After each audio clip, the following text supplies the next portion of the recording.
What's up everyone, my name is Josh and this is Josh Unboxed, and welcome back to the Daily Grind, a video series in which I talk about particular cards, play, strategy, news, and how it affects the overall sports card market. In other words, I'm just trying to find a way to help us navigate through the craziness that is the sports card world today, as well as to help us make much more sound purchasing and selling decisions. And today I kind of wanted to talk about the topic of not over leveraging yourself, right?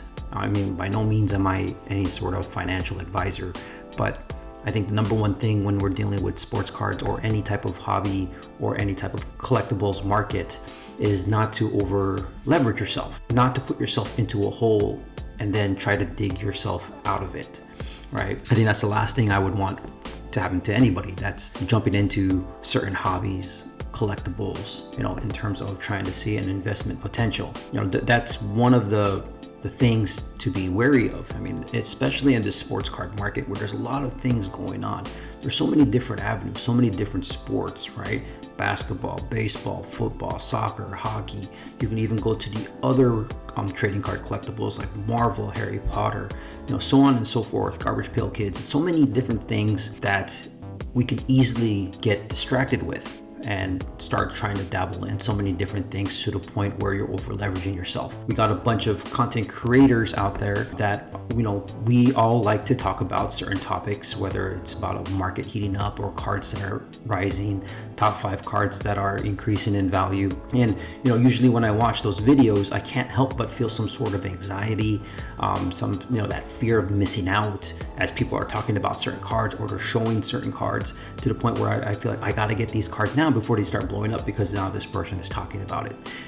Those things, those feelings are all a part of human nature. In one of my older videos, I talked about the topic of the fear of missing out and how it is okay to miss out. There's no way to be able to jump into everything. However, one thing we do need to know is that there are other opportunities. Opportunities will always be there. It may not be with that one card that you're having FOMO with, but an opportunity may pop up somewhere else. So we have to, in a sense, kind of pick and choose what areas or what things we want to buy into.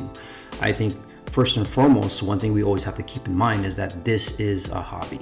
As you're going through and trying to navigate through this crazy sports card market, stay focused, keep track of your ins and outs, and just pick certain spots. Pick your spots. So like for myself, when I first jumped into the sports card market, I ended up over leveraging myself to the point where I had to dig out of a hole. And it's mainly because of eBay fees, right? When I first started out, I was buying, selling, buying, selling, buying, selling. And at the moment that I sold a card, I used that money to buy into another card, and then so on and so forth. And then before you know it, at the end of the month, you get hit with a seller fee for all the transactions you did.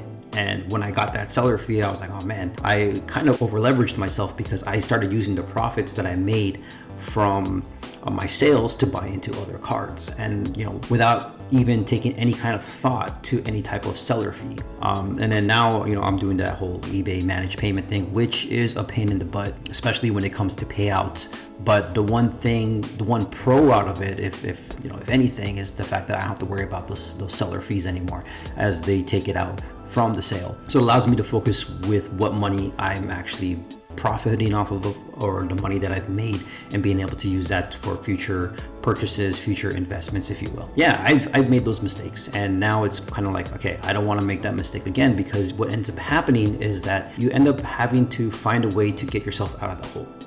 And the only way I could have got out of that hole was to sell certain cards too early. Cards that I had no intention of selling. Cards that I had to sell at a price point that I didn't want to sell it at because I needed to pull myself out of the hole. Now, fast forward to almost a year later, I've started to make much more wiser decisions, like I say in the beginning of my videos, in order to make much more sound purchasing and selling decisions. So that's what I'm doing lately. That's what I've been doing lately, and it seemed to be working for me. As you're going through this hobby, as you're going through this collecting and investing journey, pick and choose your spots. There's so many things out there in the world, so many different types of plays. pick and choose certain things. As a collector, pick and choose what you like, buy what you like. As an investor, or if you're doing this for more of an investment standpoint, then pick and choose your spots. Pick and choose in players that you really believe in. Pick and choose in plays that you really believe in. Try not to over leverage yourself or overextend yourself to so many different plays out there. So like now for myself, I know I dabbled in a lot of different sports, a lot of different areas. So I really keep myself narrowed and focused on certain areas. So let's say in the football market, I'm focusing on what I talked about before, certain quarterbacks like Kyler Murray, Lamar Jackson. I think Lamar Jackson more so than Kyler now. And also guys like Russell Wilson, Aaron Rodgers, Tom Brady, if I can afford it. And then for the basketball side of things, I'm not even focusing on preparing for the NBA playoffs. I'm mainly focusing on Shaquille O'Neal, much like that video I told you guys about yesterday. And then one other area that I'm focusing on is on hockey, and in particular is Connor McDavid and certain parallels of Sidney Crosby. That's where I'm at right now. There's so many different plays, there's so many different players that I do want to buy into, but I'm picking and choosing my spots, to be able to put myself in a position to get those big cards that I want to get. And I think that's what it really comes down to for me personally.